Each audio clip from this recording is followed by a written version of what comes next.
신약성경 238쪽 9쪽이 되겠습니다. 1절로 7절의 말씀까지 합독해 올리겠습니다. 예수 그리스도의 종 바울은 사도로 부르심을 받아 하나님의 복음을 위하여 택정함을 입었으니 이 복음은 하나님이 선지자들을 통하여 그의 아들에 관하여 성경에 미리 약속하신 것이라. 그의 아들에 관하여 말하면 육신으로는 다윗의 혈통에서 나셨고 성결의 영으로는 죽은 자들 가운데서 부활하사 능력으로 하나님의 아들로 선포되셨으니 곧 우리 주 예수 그리스도시니라.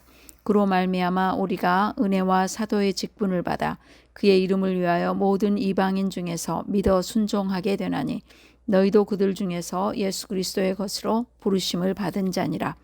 로마에서 하나님의 사랑하심을 받고 성도로 부르심을 받은 모든 자에게 하나님 우리 아버지와 주 예수 그리스도로부터 은혜와 평강이 있기를 원하노라. 네, 오직 예수님, 예수 그리스도의 은혜와 평강이 넘칠지어다. 아멘.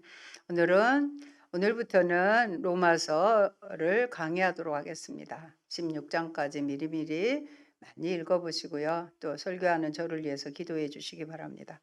로마서 1장 1절로 17이고요. 하나님의 능력, 복음이라는 설교의 제목입니다. 하나님의 능력, 복음은 하나님의 능력입니다. 나의 일생에 나의 사랑하는 자녀에게 또 제자에게 복음을 나누고 그를 말씀으로 훈련시킬 기회가 주어진다면 내가 경험한 복음을 설명하여 논리적으로 잘 전달할 준비가 여러분은 되어 있습니까? 나의 사랑하는 사람에게, 내가 섬기는 교회에게, 나의 복음 전파의 대상자들에게 이 로마서의 복음을 나눌 수 있기를 소망합니다. 로마서는 바울이 13개의 서신 중 가장 중요한 서신 가운데 하나입니다. 또한 이 서신은 기독교 신학의 형성과 발전에 신약 성경 다른 어떤 책보다도 많은 영향을 끼쳤습니다. 베드로전서나 히브리서에 영향을 준 것은 물론이고 속사도 시대의 조술들, 교부들의 사상, 종교개혁자들, 그리고 현대 신학자들의 사상에도 중대한 영향을 미쳤습니다.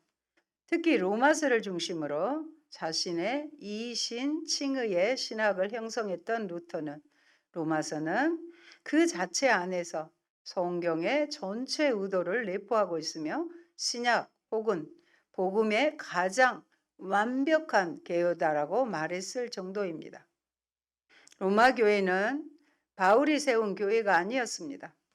로마 교회가 어떻게 시작되었는지는 알 수 없으나 많은 학자들은 로마에 있던 유대인 회당을 통해 복음이 전해졌으며 사도행전 2장에 기록되어 있는 오순절 성령 강림 사건 때 로마에서 순례왔던 유대인과 유대교회에 들어온 사람들이 복음을 듣고 믿게 되어 그들이 로마에 돌아온 후에 교회가 시작되었다고 믿고 있습니다.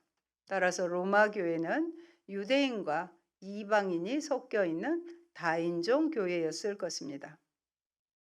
로마서가 기록된 배경은 두 가지입니다. 바울 사도가 주 56년경 고린도에서 지난 10년 동안 세 차례에 걸쳐 수행해온 지중해 동부 선교를 마치고 당시입니다. 헬라와 로마 사이에서 세상의 끝으로 알려진 지중해 서부 선교, 곧 스페인 선교를 염두에 두고 로마 교회에 방문을 피력하면서 지금 로마 교회 성도들에게 쓴 편지입니다.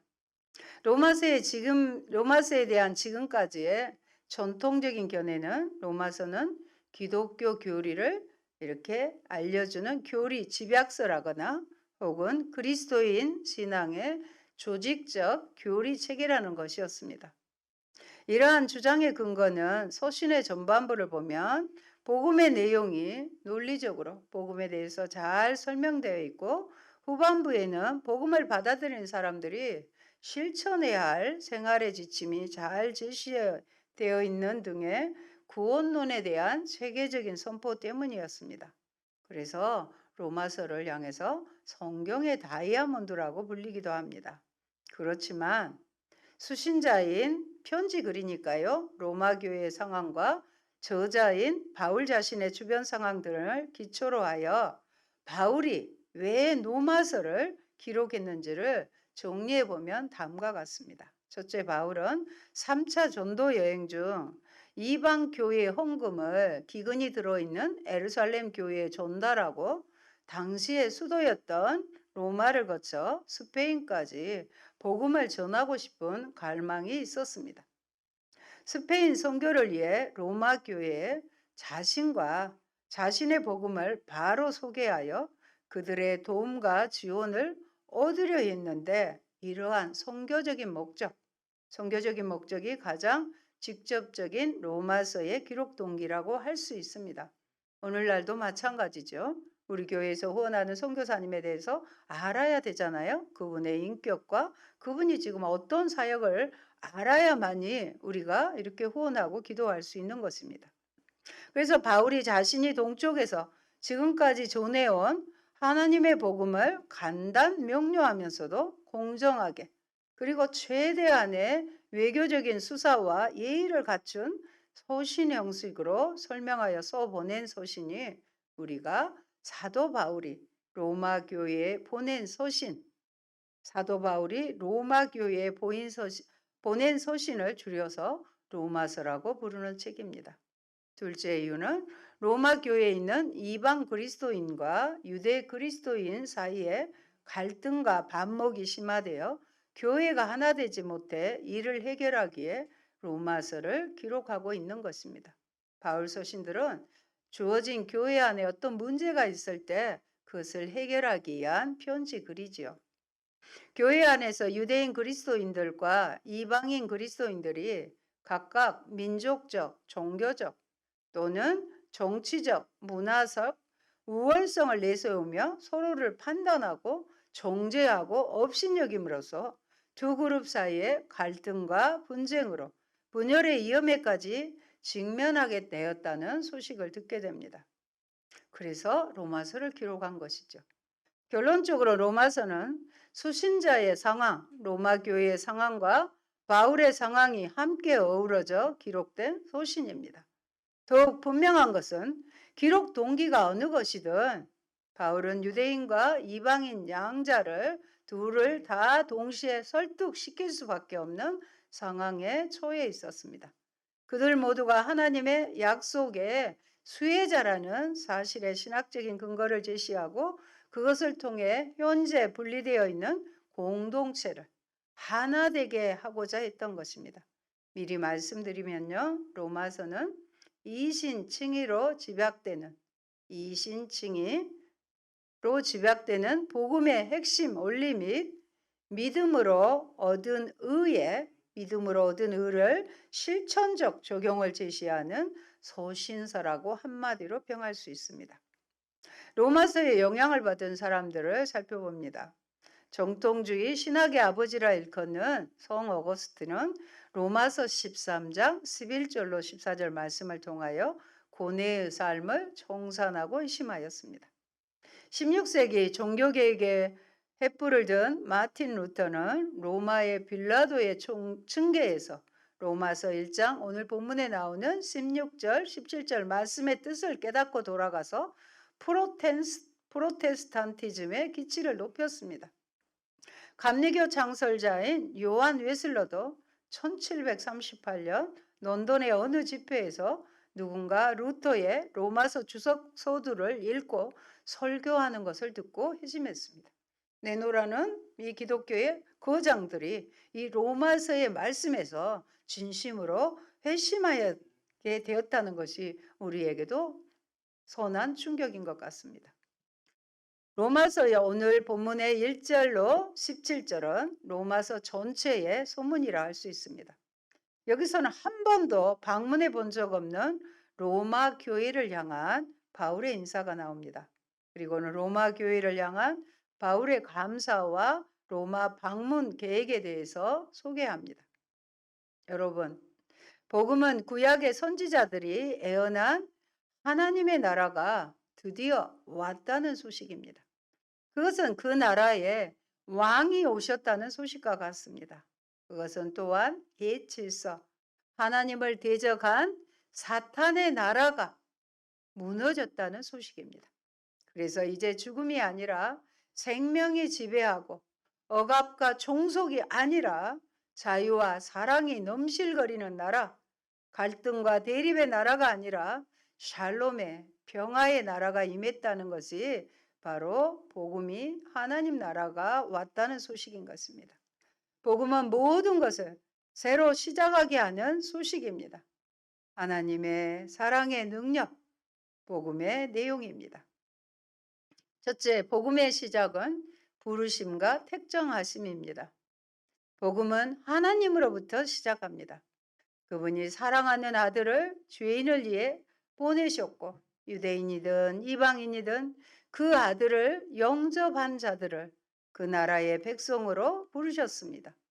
또 그 좋은 소식을 전하기 위해서 바울을 부르셨습니다. 하나님의 복음을 위하여 택정함을 입었습니다.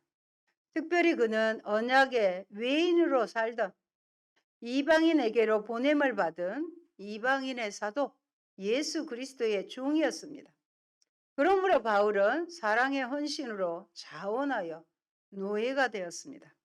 로마의 시민들은 로마 시민됨을, 시민권을 자랑하고 자유민임을 자부했습니다. 그러나 바울은 나는 예수 그리스도의 종이요 복음의 일꾼임을 소두에 선포합니다. 성경은 우리 모두를 우리 주 예수 그리스도의 것으로 부릅니다. 사랑하는 여러분, 바울이 로마서에서 가장 깊게 설명하는 것은 바로 하나님의 복음입니다. 복음이라는 말이 이 로마서에서처럼 많이 기록된 성경도 없습니다. 이 표현은 로마의 복음이나 황제의 복음에 대비되는 것이며 로마의 복음은 로마의 복음, 또 황제의 복음에 하나님의 복음은 대비되는 것이며 로마 제국의 핵심 가치인 로마는 항상 무엇을 했습니까? 정복하는 힘이 있었잖아요. 정복과 힘에 대항하는 하나님의 아들에 관한 것입니다. 하나님의 아들에 관한 것이 하나님의 복음입니다. 바울이 전한 복음의 내용입니다.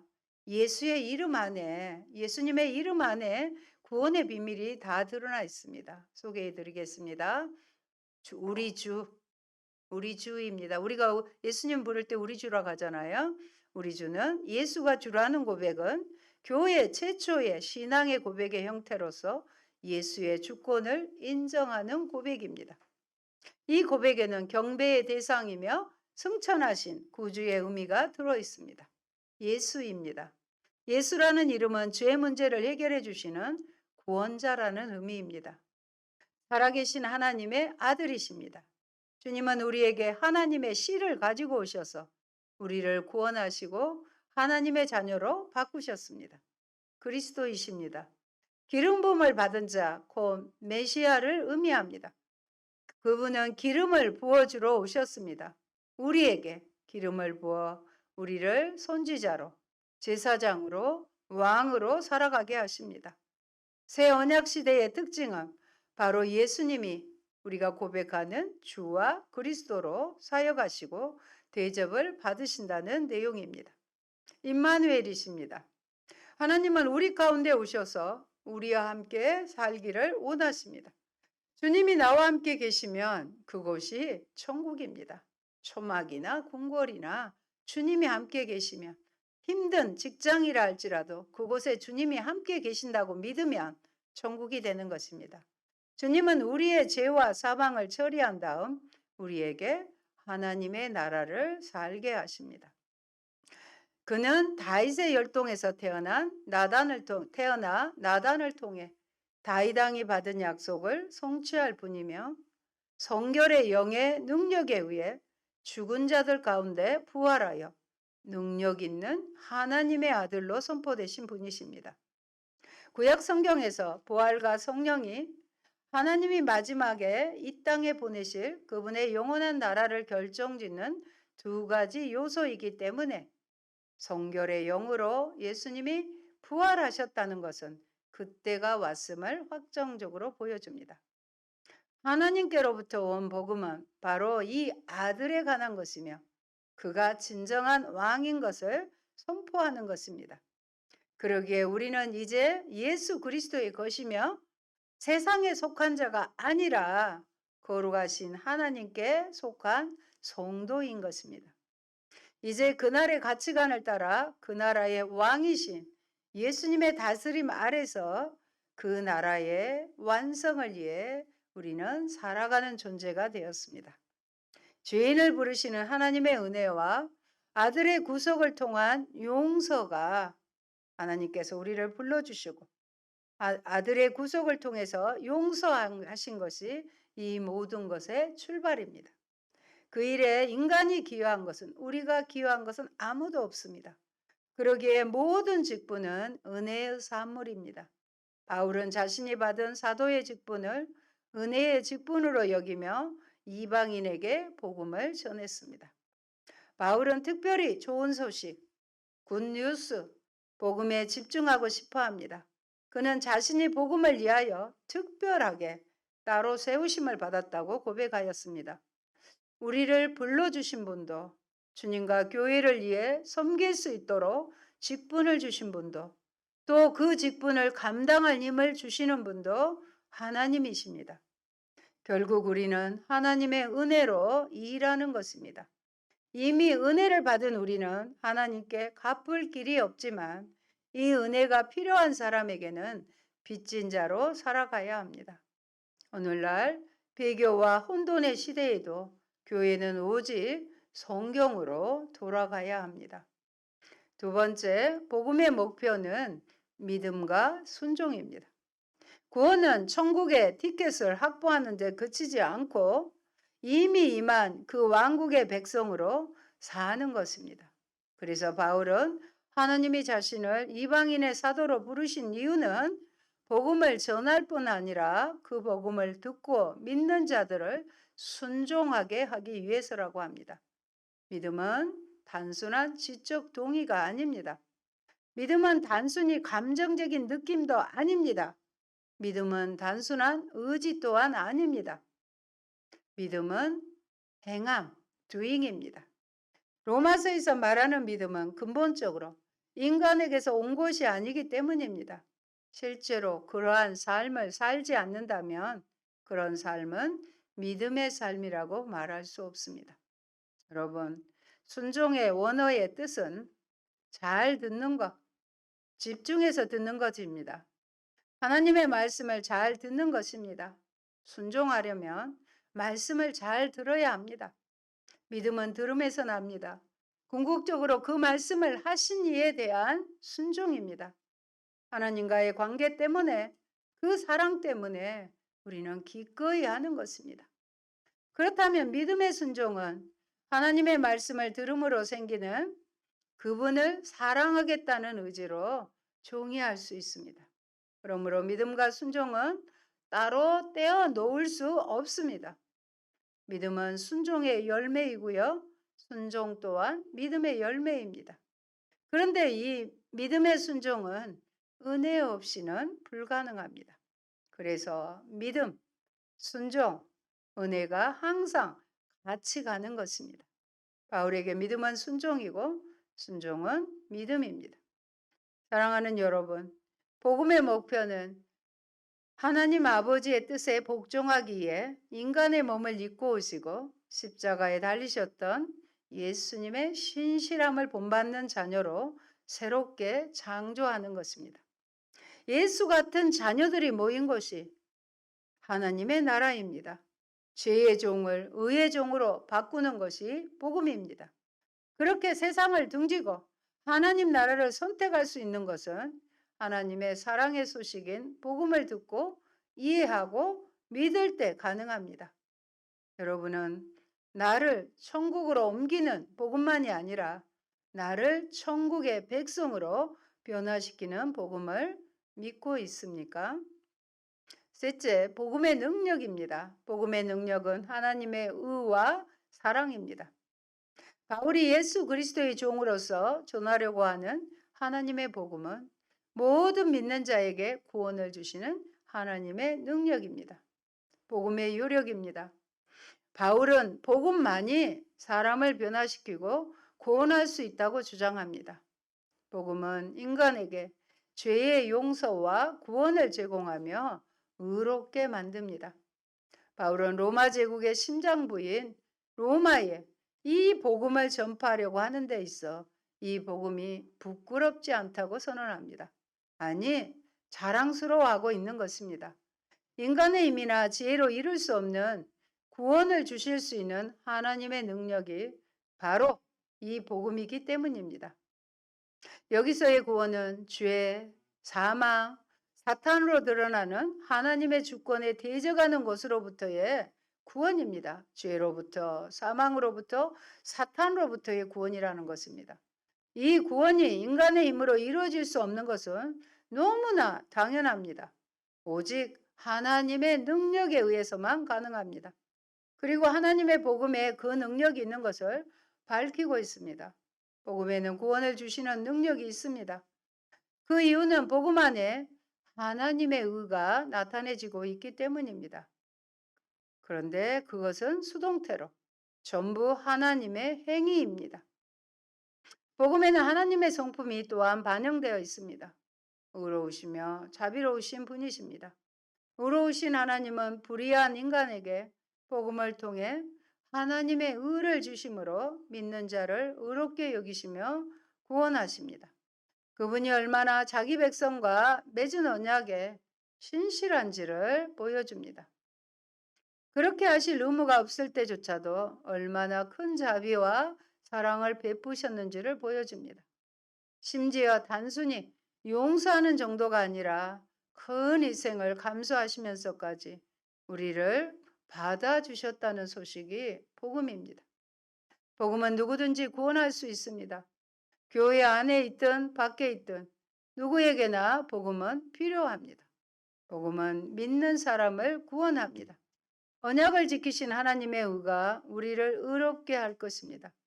하나님의 은혜를 수용하는 믿음에서 시작하여 예수님처럼 신실한 새 언약의 사람이 되게 하는 데까지 만들 수 있는 하나님의 능력이 바로 복음입니다.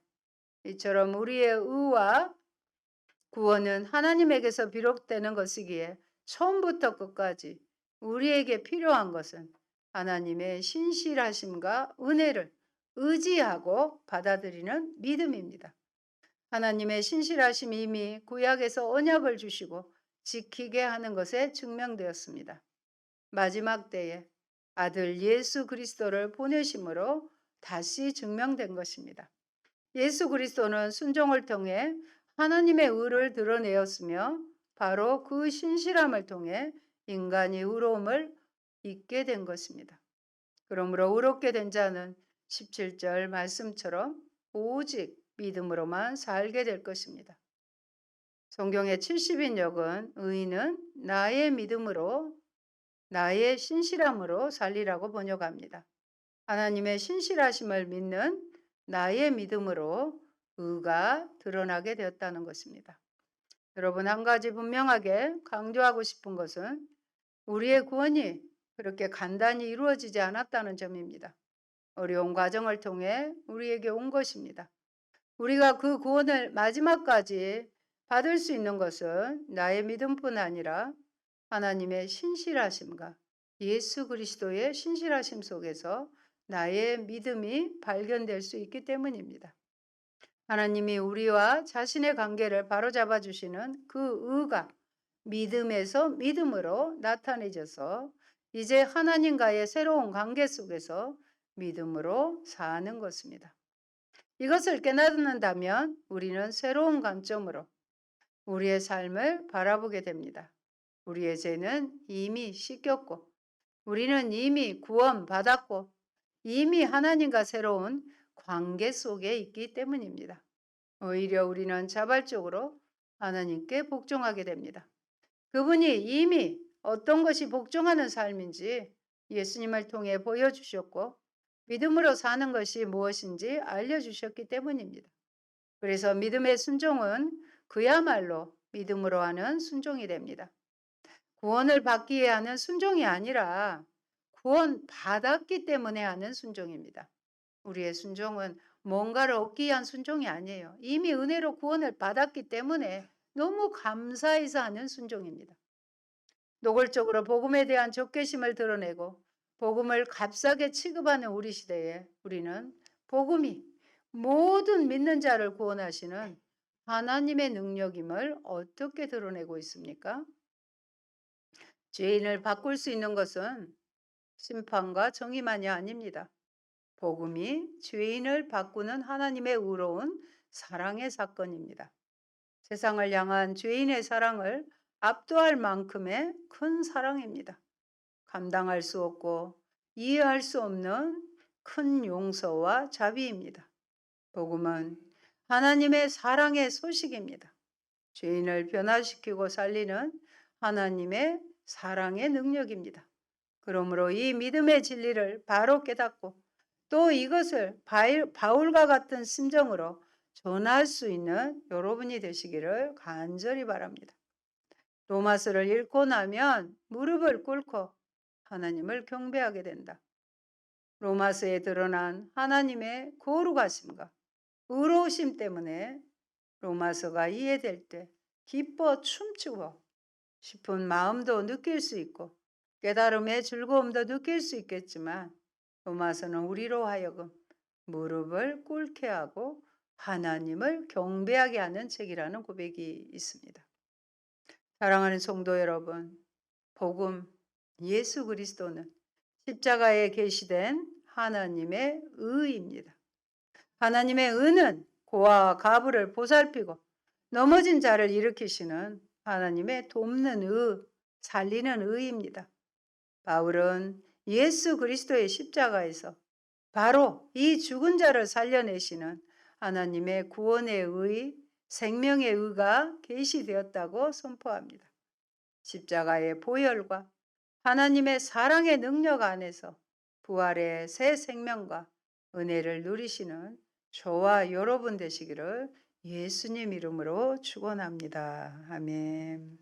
좋으신 아버지 감사합니다.